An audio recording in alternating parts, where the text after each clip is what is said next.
Halo, selamat siang. Kembali lagi ke channel YouTube-nya RSA, Rumah Serba Ada Official. Kali ini kita bakalan ngebahas tentang gimana caranya memasarkan sebuah produk. Jadi kalian punya produk, tapi kalian bingung pemasarannya atau ngejualnya gimana? Kita kasih tipsnya berikut ini.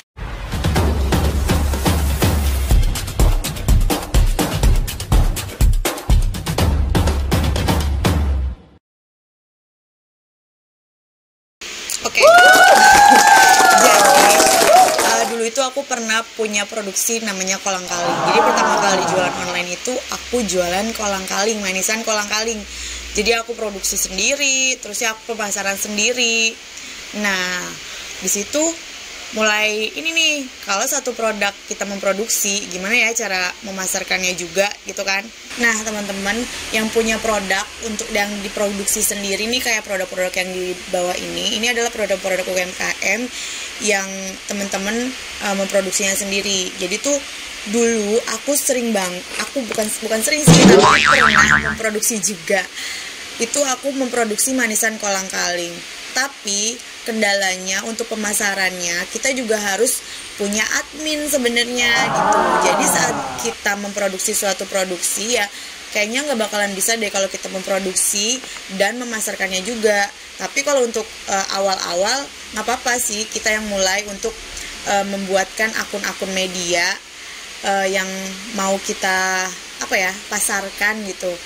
Jadi gini, menurut aku saat kalian memutuskan untuk jadi orang produksi, di situ kalian juga harus bisa memanage antara memproduksi dan memasarkannya kapan, atau meminta bantuan suami atau rekan.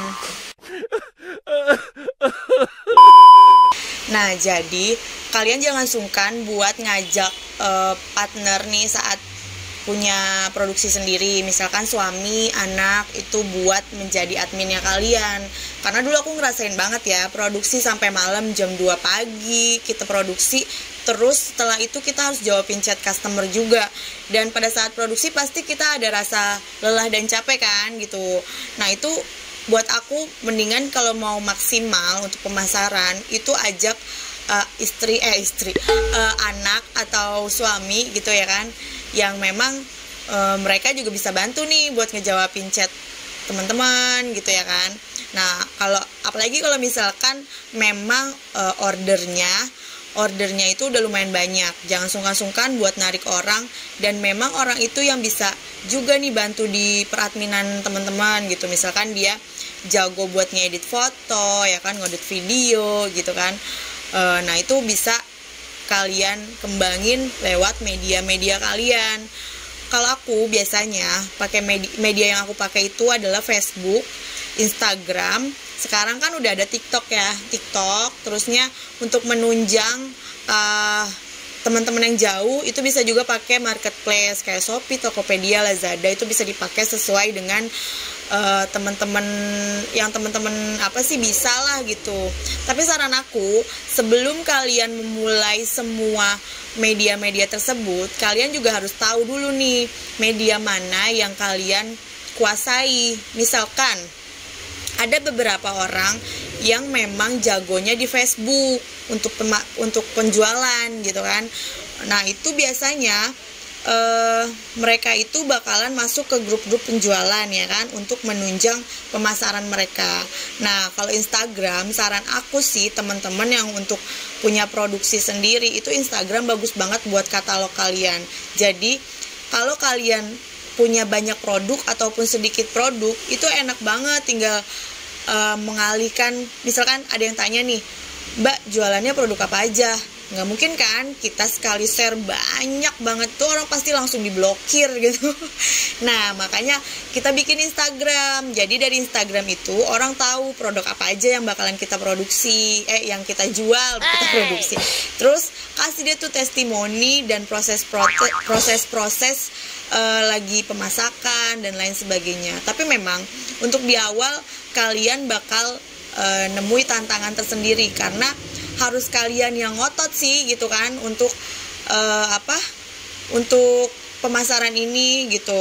Nah, tipsnya lagi, saat kalian punya produk dan mau memasarkan ke tempat-tempat besar, itu PDKT-nya awalnya harus benar-benar bikin trust sama si pemilik toko tersebut. Artinya apa? Jadi kalian tuh jangan asal datang terus memasarkan kayak sales-sales pada umumnya, tidak gitu. Jadi menurut aku kalian tuh harus punya trik bagaimana PDKT yang bagus sama pemilik toko tersebut gitu loh. Jadinya toko tersebut ngelihat kalian adalah suatu apa ya, bukan, walaupun produknya mungkin sama dengan produk lain, tapi si pemilik toko ini bagaimana caranya supaya si pemilik toko ini bisa punya rasa yang spesial gitu loh sama kalian, ngerti gak sih gitu. Nah itu yang biasanya aku lakukan untuk memasarkan produk-produk aku. Makanya kenapa Rumah Serba Ada sebenarnya produknya tuh sama dengan produk-produk toko-toko online pada umumnya gitu ya kan.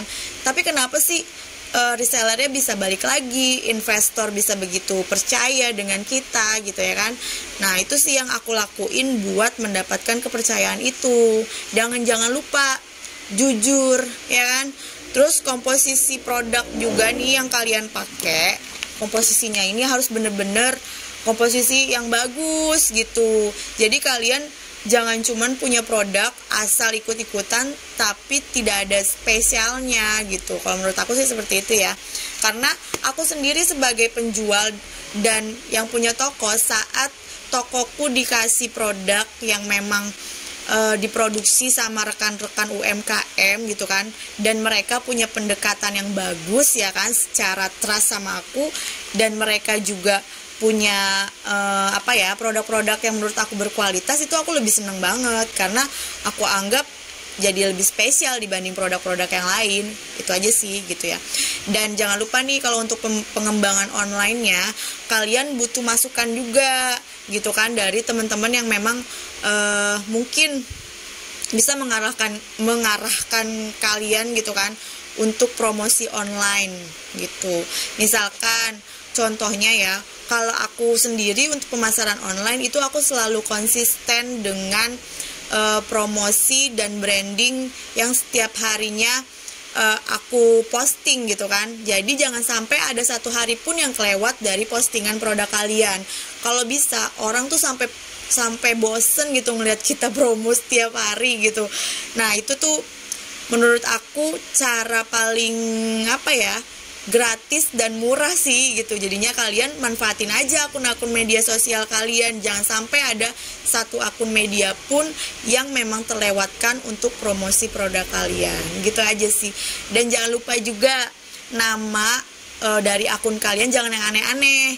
Jadi pakai nama kalian sendiri gitu kan, atau logo dari logo dari produk kalian gitu.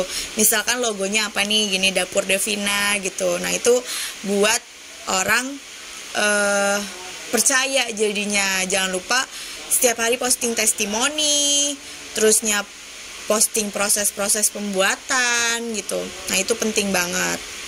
Dan satu lagi, jangan pernah posting tentang kegalauan ya. Gitu. Saat kalian memutuskan untuk berbisnis, jangan pernah posting tentang kegalauan. Itu aja sih. Jadi bener-bener diposting yang bikin orang tuh percaya, dan kalau mereka tuh paham kalau kalian tuh memang serius gitu loh, serius dengan produk kalian itu ya. Terus apalagi ya, paling itu aja sih saran dari aku. Nanti kita lanjut untuk di channel berikutnya. Terima kasih.